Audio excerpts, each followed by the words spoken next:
everybody, and welcome back to Old Soul Torah. Today's topic is the 10 Commandments, or literally from the Hebrew, Aseret HaDibrot, translated into English as not the 10 Commandments, but the 10 statements, or the 10 utterances. My Rebbe taught me that these are God's 10 prayers. If there were 10 prayers that God had for humanity and from the world, these would be the top 10, right? And we're going to be looking at it in a way that we can personalize it and implement it as the 10 essential principles that we live by every day, or the 10 promises that we make ourselves.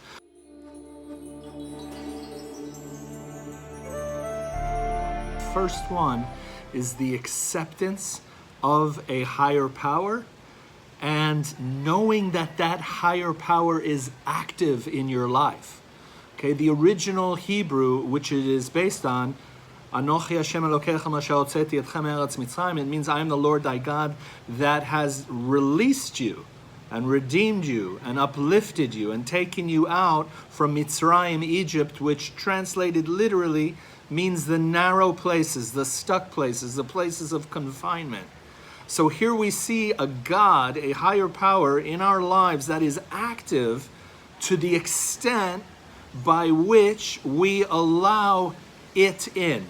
By which we allow Hashem, God, in. That is the extent by which it'll be active in our lives. So that's number one. It has to be number one.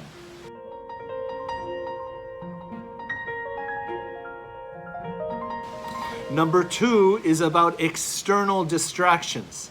Not having other gods before you. Not being distracted. Not succumbing to idolatry or obsessing and making something more important and prioritizing it before you do godliness in your life. And so that makes sense to be careful not to be seduced and led astray and give too much importance and priority to the things that are external to you that are seductive. This is our commitment to avoiding excessive attachment to material possessions, superficial desires, or harmful obsessions that may distract us from what truly matters in life.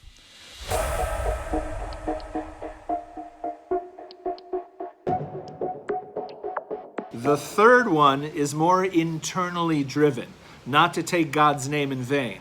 By the choices we make in our life, by the way we act in our life, that's going to determine whether we're bringing honor to God's name or whether we're bringing dishonor or using his name in vain. Ultimately, because we are created in the divine image, his name and our name are the same. When you bring dishonor to God's name, you're also bringing dishonor to your name. And so number three, as opposed to number two, which is external, number three is internal. That means you have to be internally focused, internally driven, in tune, in alignment. And what does that mean? It means you have to pause every once in a while and listen and ask for direction. This isn't a textbook answer. This isn't the way, what you do in the moment of your life, in the event of any choice you have to make in your life. You do have to ask your higher power, your higher self.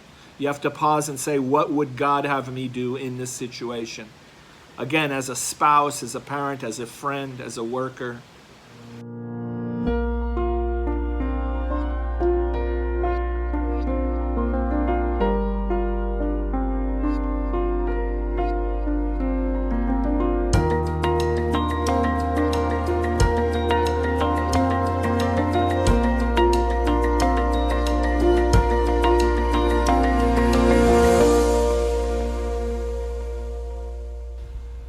This is our promise to unplug from the noise of the world, to set aside a regular period of rest and rejuvenation. This weekly retreat enables us to recharge and reflect on our values and priorities.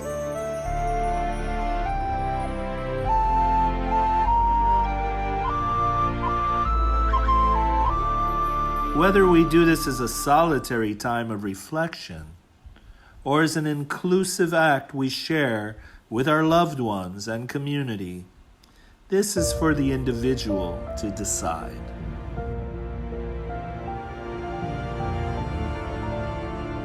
reverence for those who came before us. Parents, grandparents, ancestors, wisdom, traditions based on time-tested and timeless values. Okay, so one thing is like if you come from a family of drama, which is no stranger to the Jewish people and I think to the human race, we do come from dysfunction. It's no stranger to the Bible either. If you look in the Torah, the Hebrew Torah, right, the Hebrew Bible, you'll see it's a family line of dysfunction. No one's perfect. So when we say reverence for those who became before us, you have to consider that they did the best given the resources available at that time in their lives. They did the best. And we're doing the same. And we have reverence and respect and honor for their struggle. And the same should apply to ourselves. You need to honor your journey, including the flaws, the struggles, the challenges, and the mistakes. When you can begin to honor your journey, your family's journey, those who became before you, then you become a complete person. You need to be a whole, strong, confident, complete person in today's world. So these are the 5 promises, the first set, and now let's go to the second set.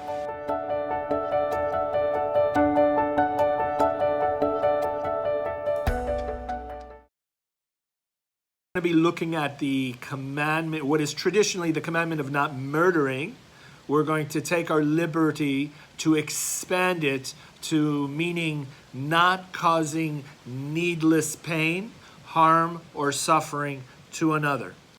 Not necessary harm, as in self-defense, but needless harm and suffering.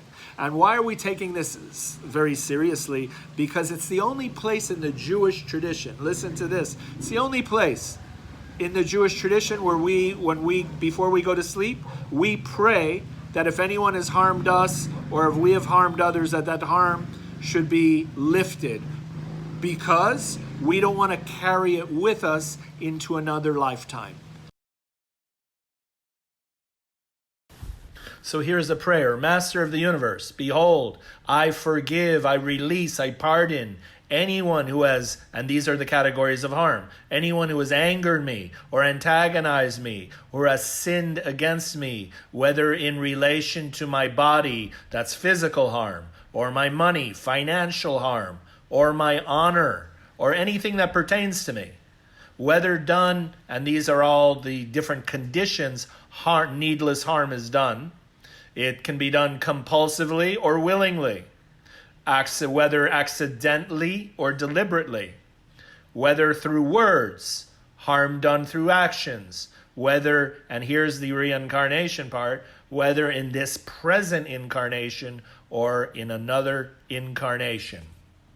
And here's an interesting part, this any human being, in Hebrew it means whether they are part of the covenant of Israel or not, meaning the people in your own tribe, your own earth tribe, are the people that can harm you, as well as people outside the tribe. Let no one be punished because of me. Why? Because then we have to go through the whole thing, repeat the whole cycle in another lifetime. When you inflict harm and pain upon someone else, ultimately it is harm and pain and suffering you are inflicting upon yourself. Anything you've done to harm someone else will be reflected upon you, will follow you all the days of your life, in this lifetime and another. This is the ultimate one that we need to be taken very, very, very, very seriously, in my opinion.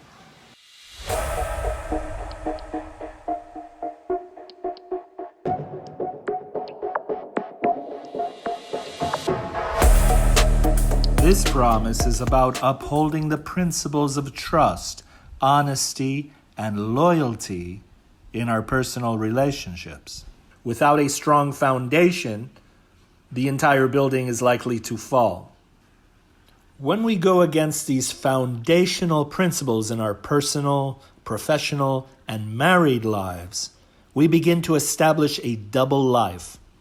When you have too many secrets, you begin to live in the shadows and lead a double life. That is where the word shady comes from. Shady means someone who has too much going on in the shadows.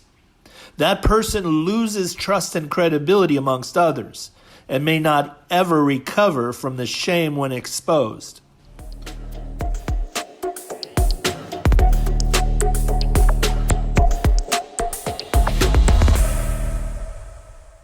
If you want to avoid theft, then the best way is to recognize who the thief is within you.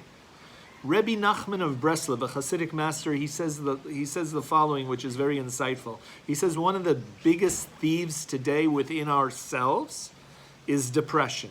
Is when we fall into despair and we begin exercising self-doubt, and we fall into the paralysis of despair. Because essentially when you're depressed, what you're doing is what you're allowing it to do within you is to rob you of your joy, to rob you of the life you could be having and the kind of light you could be radiating in the world. So depression slows you down because you're being robbed of your vitality, your inspiration, your self-esteem. All of that is being taken away from you. And so that's why you need to exercise the opposite, which is to increase the joy and increase the happiness in your life. And when we're talking about happiness and joy, we're not talking about the hedonistic Western or Greek interpretation of joy and happiness, which is just eat, sleep, drink, be merry, whatever it is. Well, in Judaism, joy comes from living a meaningful life, that you wake up every morning and you feel you have a purpose in the world. You have a purpose, a role to play, and you have a God to serve. And when your life is on track, when you're surrounding yourself with meaningful relationships and people and a meaningful lifestyle, you find a sense of fulfillment. And happiness and joy is a byproduct of that fulfillment you feel when you're living life on the right path.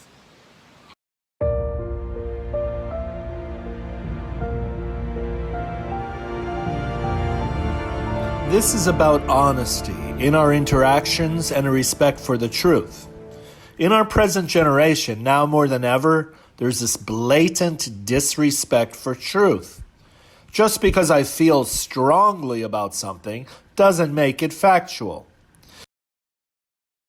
We shouldn't exaggerate, manipulate, or distort facts simply because our emotions paint that reality. And this also includes our self-talk, how we talk to ourselves about ourselves.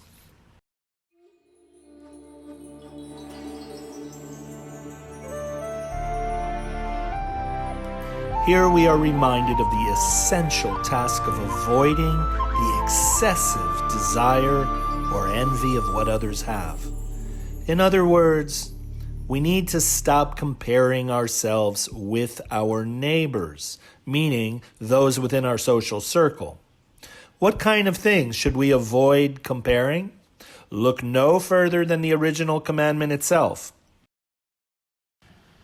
All the things that are highlighted in the yellow are the things we should stop comparing ourselves with. For example, our neighbor's house. We don't care what your house looks like, whether it's an apartment, a freestanding house, you got a vacation house, or a townhouse. We got our own houses and we don't need to compare. Your neighbor's wife, that represents in today's terms relationships. Stop comparing your relationship with other people's relationships. Male servant nor is female servant. Those are domestic helpers. They represent lifestyle. Stop comparing other people's lifestyles with yours.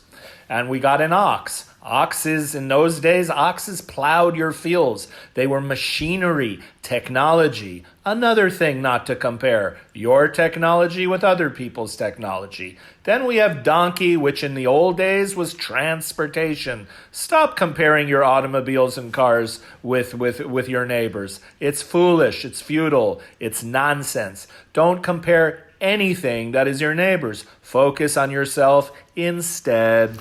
What should we do instead? Focus on you. Focus on your own personal growth and self-development. A great place to begin is in practicing more gratitude. You can do this before going to bed. You can do this when you're lighting your Shabbat candles or around the table during your family dinners on Shabbat. In essence, learn to cultivate contentment for what you do have rather than focusing on what others possess. And when you do uncover this joy of living, you will only attract more blessings of abundance in your lives. First, whenever there's a message given to anybody, we always save the most important message, the important part for the last. And so we looked at 10 different principles of being godly in today's world, but the last message of being content with who you are and what portion has been allotted to you in life, that is the essential one. All the other principles and foundation rest upon that one foundation of being content with what you have and not comparing what God has given you, what life has given you with others. On this note, may we see better days ahead. May we all stay healthy, strong, faithful, and blessed. And until next week, we'll see you again soon. If you're not yet part of the tribe, please do subscribe, and so that we can stay in touch. Peace and shalom and blessings.